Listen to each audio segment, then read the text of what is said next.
Secretary Wright, General Bromberg, General Cox, Admiral Moran, and Ms. Murray, thank you for appearing today. You are all charged with the challenging mission of operating military personnel programs in a difficult time with the current fiscal climate. It was recently brought to my attention in my office that the U.S. Army and the U.S. Navy may be allowing service members to be honorably discharged without fulfilling their active duty service commitments in reference to the post-9/11 G1 bill. Now, in the cases, I have seen service members apply to retire or separate, and the services allows them to. Then 6 months later, after these service members have been told you have met all your obligations and you are free to leave, they receive a bill for the outstanding amount owed. Now, if they had just served a few weeks or maybe a month more, this would not be the case, but they were not told that.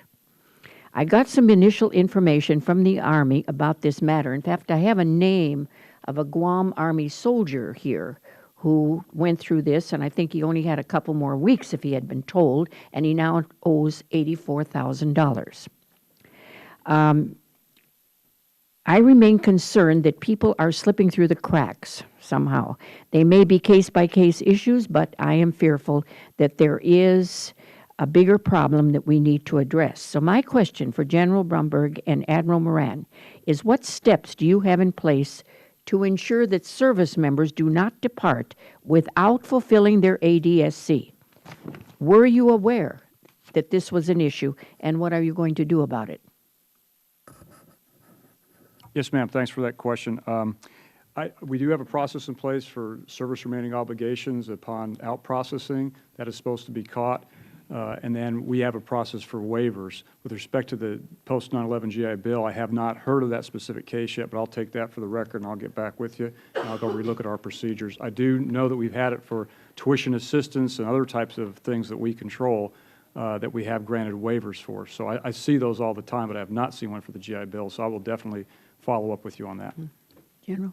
Ma'am, I'll do the same thing. I've been in the job 6 months, haven't seen one of those come forward, and so I'm concerned because you raised the issue, and I'm happy to get back to you on it. And I can give you further information on this particular case. There was also another one that owes $104,000, and let's face it, that kind of money a veteran can't come up with.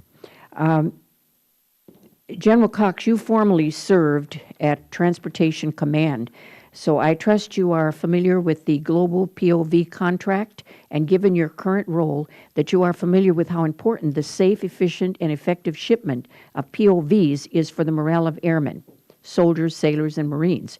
So after 15 years of excellent service by the incumbent, a new contractor that appears to have little or no prior experience in this area will assume responsibility for the movement of privately owned vehicles for the military as soon as May 1st. Now, what is being done by the Air Force, and for that matter, all of the services, to ensure that there is no degradation in service or quality of life for our service members? Ma'am, I'll have to take that one for the record, the specifics of the POV contract. All right. Mr. Chairman, I yield back.